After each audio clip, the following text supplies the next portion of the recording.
Hi there, my name is Kyle Anderson, and I'm a assistant professor of biochemistry, microbiology, and immunology at the University of Saskatchewan. And I am also a father of five kids in Prairie Spirit School Division, grades 3 through 10 this year, ages 7 through 15. And I would like to take a moment to speak to you as a concerned parent and scientist and citizen of Saskatchewan to talk about what I feel is a lack of a testing plan as we reopen schools. Now, anyone who's driven roads in Saskatchewan knows about risk management. You can drive faster during the summer than the winter, the day during the night. If there's blowing snow across the road, if there are a sign that there are moose for the next 20 kilometers that you need to look out for, we know that the amount of attention that you're paying and the amount of speed that you can go on the road sort of corresponds to the overall conditions. The only way to really know whether you should be going faster or slower to the conditions is having good observations. And in the case of COVID-19, that's where testing comes in. Testing is our surveillance. Testing is our way of knowing whether we should be opening up or slowing down. If we do no testing, we have no way, right? We're flying blind. So I want you to imagine two scenarios.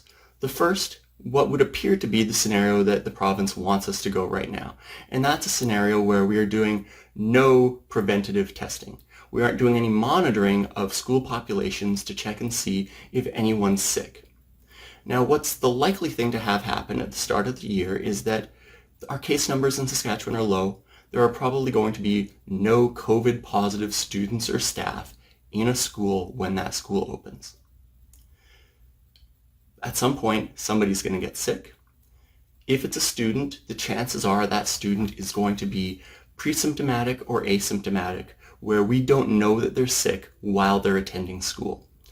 As they are attending school, whether they're wearing masks or not, we don't need to worry about all those other sort of possible scenarios, but if they are in school, they are going to have a chance to spread it to other students and to spread it to their teachers, taking it home and all of that.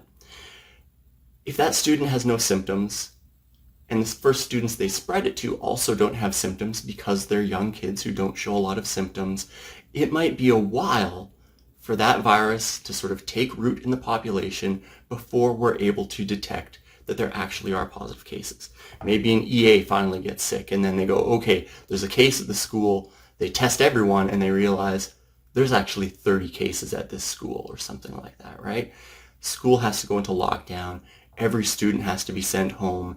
Everyone needs to be monitored for 2 to 3 weeks to make sure they have no symptoms. They have to be tested and retested. This essentially shuts down the entire school. Imagine a second scenario where in a perfect world, nothing's perfect, but let's imagine in a well-resourced world, we were able to test every student and every staff member every single day. By the time we come up with one positive case, we isolate that person, they get sent home, we test their close contacts, and we say, you know what, nobody else tested that day as positive. Say close contacts, students in that class, students in that pod, whatever we might sort of do, you have to stay home for 5 days. We're going to test you in 2 days. We're going to test you 2 days after. By then, we've sort of passed through the incubation period. If you're negative, you can come back to school. The way that we could do that is that we had a lot of surveillance, a lot of testing going on.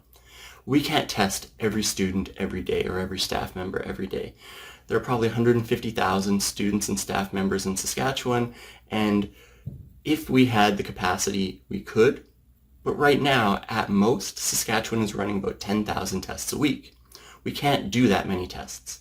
So how can we try and find a good balance between maximizing testing and having that sort of observational testing to give us that early warning system with the number of tests that we can actually do? And the answer is pooled testing. In Germany, researchers sort of came up with this idea, and it's been used in hospitals around the world of, if you have a population of largely negative individuals, you could swab 10, 15, 30 people at once, and you don't need to use back of the throat swab, back of the nose. You can use front of the nose swabs. Those are found to be just about as effective as back of the nose swabs and much better tolerated by children. You could swab 30 kids on Monday, put them all into one bag. You test all of those as one test. If that one test comes back negative, you know that all of those kids were negative, and you don't test them again until next week. If one test, one pool comes back positive, then you test each of the individuals in that class. You don't need to test the other classrooms, you don't need to test the other schools. You can save thousands and tens of thousands and hundreds of thousands of tests each week by using this pooled testing method. This is going to allow us to detect positive cases more rapidly and isolate those cases before they have a chance to spread to other students in the classroom, to the teachers, to the parents, to the people who are really at-risk individuals. Kids are really low risk. The province isn't lying to us when they say that the risk to students is low. What they're glossing over is the fact that those students are going to make their parents sick, they're going to make their teachers sick, and those have 100 times higher risk of adverse outcomes. So please share this video, like this video, send this information to your MLA and say, we need to have a testing strategy at schools in Saskatchewan. We can't just be flying blind. Thank you.